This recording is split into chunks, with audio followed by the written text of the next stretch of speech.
咁我今日咧就想介紹下咧，有啲 WhatsApp 嘅功能咧，你要知道嘅。咁但有啲功能咧係得三星機啦，或者 Android 啦，即係唔理你係咩嘢大陸機都好，你用得去 WhatsApp 嘅話咧，都可以用到呢個功能。但係有啲功能咧 iPhone 做唔到嘅。咁第一樣嘢咧，我就想講下咧 send 嘢俾人哋啦。如果你平時你 send 嘢俾人哋嘅話，相片啊或者係短片嘅話咧，你通常都會撳呢個相機仔啦。跟住之後咧，你就求其揀一幅相啦。咁你就之後咧，你就去 send 出去啦，係咪？通常你都係咁樣去做嘅。咁你 send 咗出去之後嘅話咧，呢一幅相咧就嗰個質料咧就會降低嘅。咁呢一個通常嚟講咧就會幾百個 KB 啦，或者200、300個 KB，就 depends 即係佢個顏色係點樣樣嘅。咁呢一個咧其實咧係好普通啦。但係如果對方嗰個人係想 print 呢張嘢嘅，或者想做一啲嘢係關於呢幅相嘅話咧，咁個質料咧就好差嘅。咁其實你用咩嘢方式去維持嗰個嘅質料咧？譬如話嗰個相係3個 megabyte， 而你係想 send 翻3個 megabyte， 點樣 send 咧？咁其實咧你就去呢個萬字鍵啦，就唔好去相機，就去萬字鍵。去咗萬字鍵嗰度咧，你就唔好去相片咯。你今次咧就要去文件啦。去咗文件之後嘅話，喺上邊呢一度咧，你就 send 文件。記住呢個嘅文件啦，或者檔案咧，最大係可以 send 到2G。如果你啲短片咧係2G以下嘅話咧，都做得到嘅。喺上邊你係可以自己去揀啦，相片、音樂、影片或者文件，你中意點 send 都冇問題啦。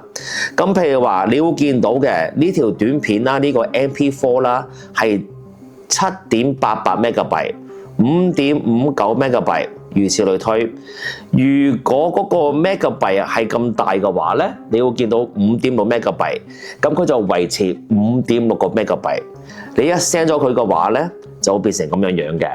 咁對方咧拎你呢個短片啊，拎你呢個短片或者相嘅話咧，就會維持嗰個嘅 size 啦，就唔會 compress 嘅。呢個咧係一個正確嘅方式咧，去 send 嘢俾人哋，唔好就咁撳呢個掣。因為你撳呢個掣嘅話咧，佢將嗰個相片啦或者嗰個影片咧就 compress 嘅，就唔係幾好嘅。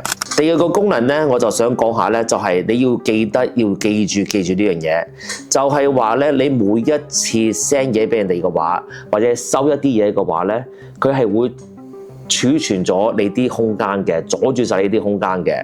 所以我想大家咧就要睇睇啦，唔理你 iPhone 定咩都好，去設定。去咗設定之後嘅話咧，我哋去下邊咧就有一個叫做儲存空間或數據，我哋就入去呢一度。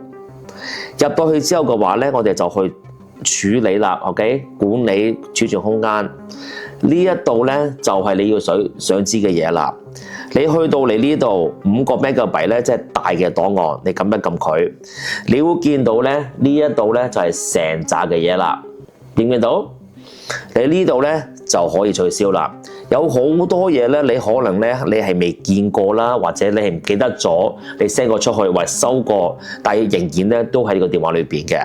如果你要 delete 嘅話咧 ，OK 就要撳點樣咧？撳實佢 delete 佢啦 ，OK。咁啊 delete 咗嘅話咧，咁就會慳嗰個空間噶啦，你要見到啦 ，OK。咁呢個咧就要你嘥少時間入去呢個大嘅檔案。咁咧，將嗰個空間咧減翻少少佢，因為咧你佔咗都成10G㗎，你唔好話呢個就係你電話佔翻幾多空間，呢一個咧就係你個電話用咗幾多空間，你個 WhatsApp 用咗幾多空間，咁呢個咧一定要睇一睇嘅。咁同一個道理，如果你有一個通話，譬如話我同我自己咧，或者同你有啲朋友通話嘅話，你係可以撳翻嗰個名啦，喺下邊呢一度咧。都有個叫做呢度有個叫做儲存空間或數據嘅，就喺呢個通話佔到幾多位咧，你可以慢慢去睇咯，明唔明白？咁所以變咗，如果我覺得我同呢個朋友傾好多偈嘅，咁你咪嘗試下睇一睇呢一個係咪真係佔咁多位咧？佔咗咩一位咧？咁你咪慢慢去睇咯。哦，如果你唔中意啦，咪取消晒佢咯。呢度之後你上面撳個 delete。咁啊搞掂晒噶啦，咁咪變咗咧就慳咗位噶啦 ，OK？ 咁你希望呢集幫到你啦，撳 subscribe 撳鐘仔，每一次咁樣新短片嘅話咧，你哋係成日通知嘅。咁呢一個咧係非常之重要嘅功能啦，希望你哋會即刻清一清佢呢啲嘢。OK，下一集就見到你，拜拜。